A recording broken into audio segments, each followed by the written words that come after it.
Hey guys, I just thought I'd do this video today from my new phone because I have had some quality issues with cameras and stuff, which is partly why I haven't been doing YouTube videos, and it's also affected my Facebook videos as well. If you do follow me on Facebook, this video might make a bit more sense, but hopefully anyone can really understand it. And I just wanted to talk about being single, kind of being single fairly long term, and particularly over the age of 40, which I am. I've got my dog here in the background. Hopefully he's not going to start snoring. And I'm also sat on the floor in my living room because all of my stuff is packed up, ready to take to Portugal, because I am actually leaving the country at the end of the month to start a new life. And if you want to find out about that, or you want to follow my journey there, then do follow me on Facebook under Or Relax Me. I'll put a link to my Facebook under this video. But yeah, I just wanted to kind of talk about why we might find ourselves single, why we might find ourselves fairly long-term single, and how it actually makes perfect sense. And rather looking at it from a negative point of view, I know that for me, considering what I've been through and considering, you know, the journey that I've been on, it would be a miracle, frankly, if I wasn't, if that makes sense. And you could think about that from the point of view of just, well, if you've had a certain kind of upbringing and you've had a certain kind of lifestyle, then it wouldn't be a surprise. Or you could look at it from a more spiritual point of view, which is what I'm thinking of, really. And when I think about it, when I think about anything really that I do in my life, or any big changes, anything that affects me, I'm always looking at it really from an energetic point of view. And this most definitely is as well. So I kind of started my dating journey, shall we say, at about 15, which is pretty normal. And I had a really very dysfunctional childhood. I mean, it was nuts. It was really, really disturbed, to be honest with you. And so when I was this kind of 15-year-old going out into the world, I really had no clue what a healthy relationship was. I mean, all I'd seen in my family of origin pretty much was screaming and shouting, very, very narcissistic mother, and a brother who was one brother who was very much the favourite, another brother who was kind of just neglected, the younger one, and then me, and I was kind of the scapegoat in the family. And I was the one who was very much abused and bullied by my mother, and kind of like any problems within the family were blamed on me. And I started acting out, basically. So when I got to about 15, I found alcohol, like we do.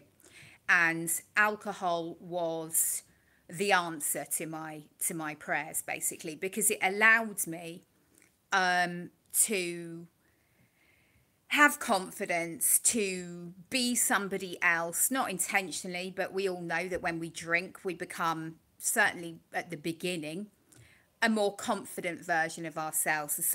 I felt okay in my own skin. Anyone who's had this kind of journey with alcohol will totally get what I'm saying. And maybe anyone would, just people who, who have a drink normally also might relate.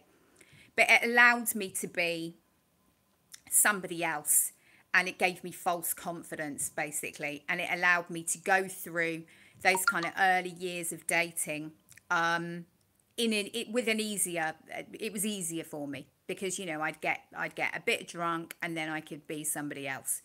Now that carried on for about 10 years. In actual fact, it was 12 years, because I didn't stop drinking until I was 27. So I'm 45 now. That it started off, kind of pretty normal, but a bit wild. Then it got wilder and wilder. I mean, by the time I was 17, I was kind of waking up in strange places. I remember one occasion where I actually woke up by the side of a river, kind of in a bush, sort of hanging over the river with one shoe on.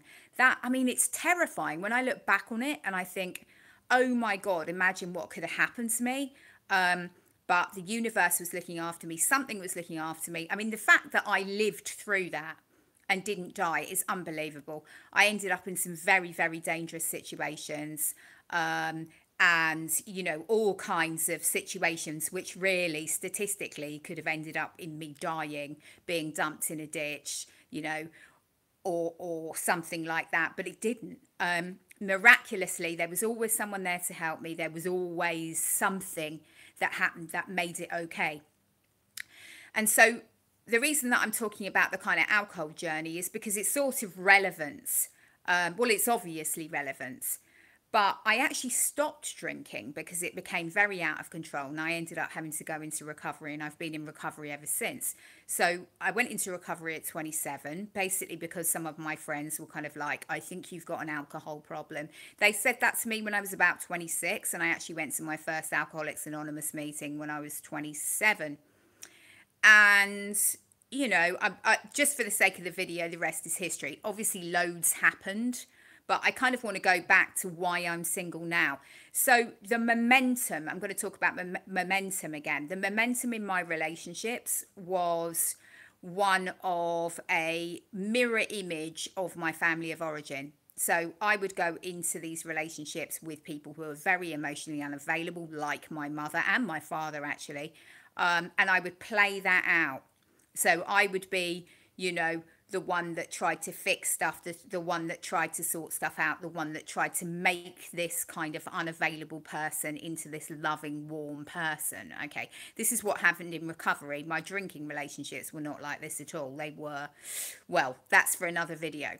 But in recovery, I had these very codependent relationships where I was basically trying to get blood out of a stone in one way or another, you know. And if one technique to kind of get this very shut down, actually really quite unwell person to love me and to show me love in the way that I could understand it, you know, I totally wore myself out doing that. I mean, I burnt myself out in the end after a series of these.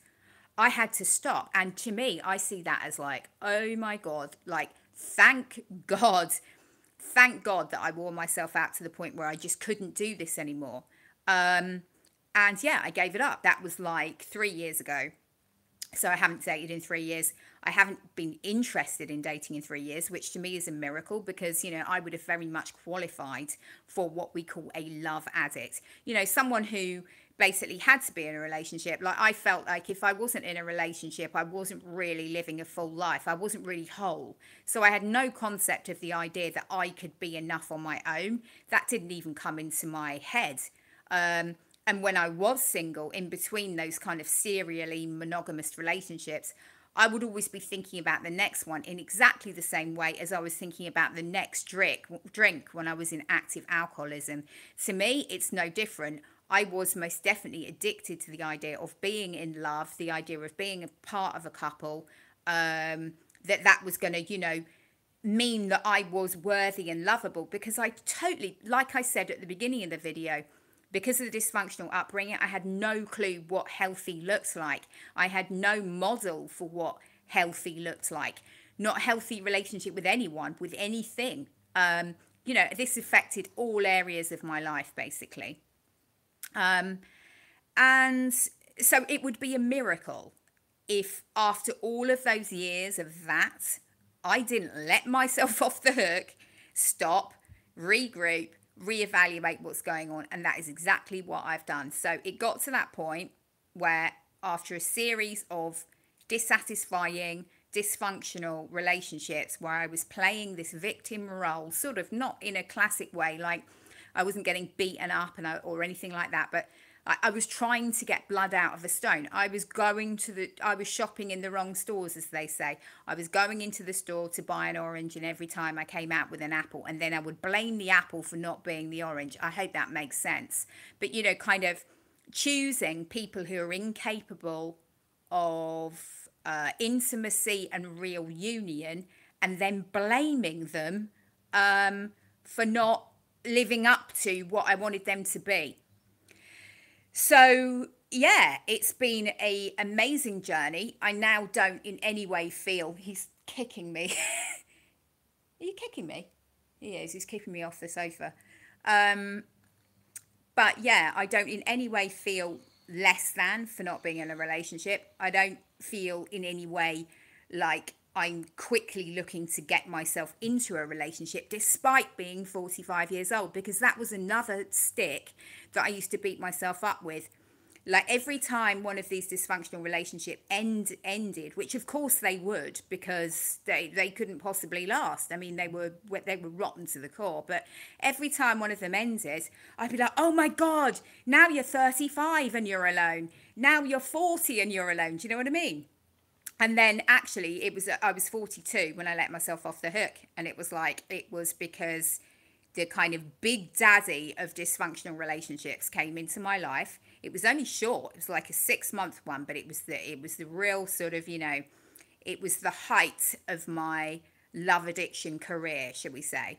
And this guy kind of like totally annihilated me. And so that was what woke me up. And now I have gratitude for the fact this person came into my life at the time that they did, because my God, if I hadn't got off that wheel then, what would have happened to me?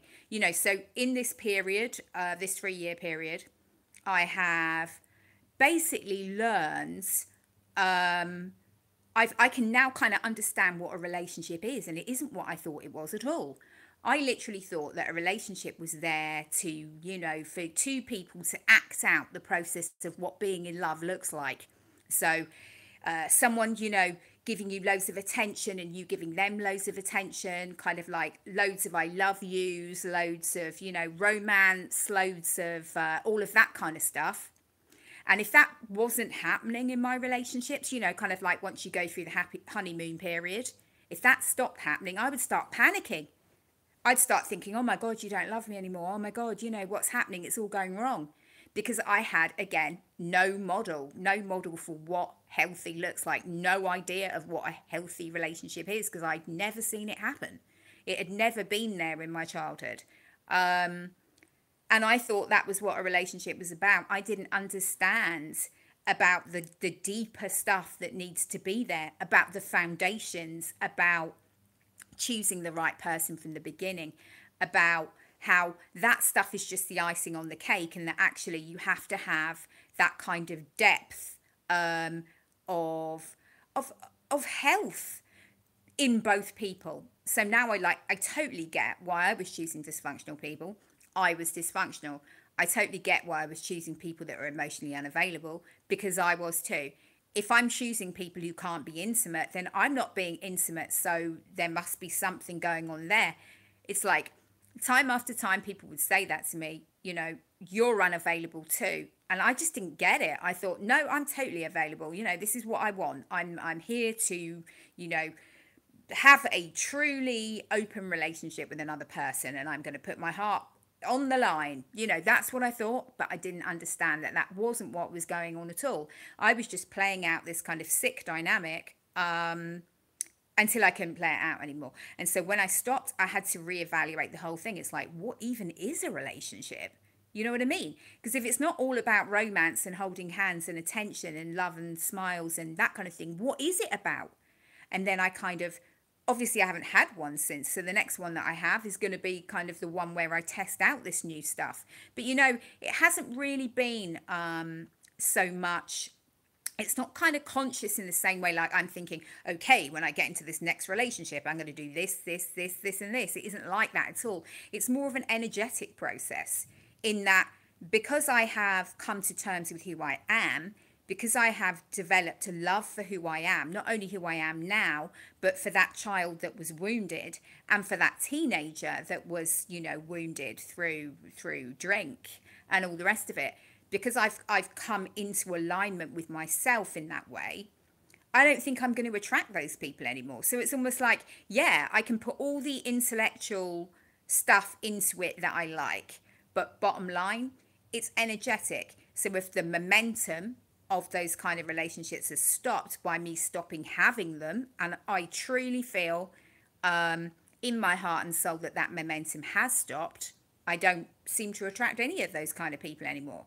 And I have attracted some people into my life, some men into my life over the last 3 years who have wanted to take me out or whatever, but I just haven't felt that was what I wanted to do.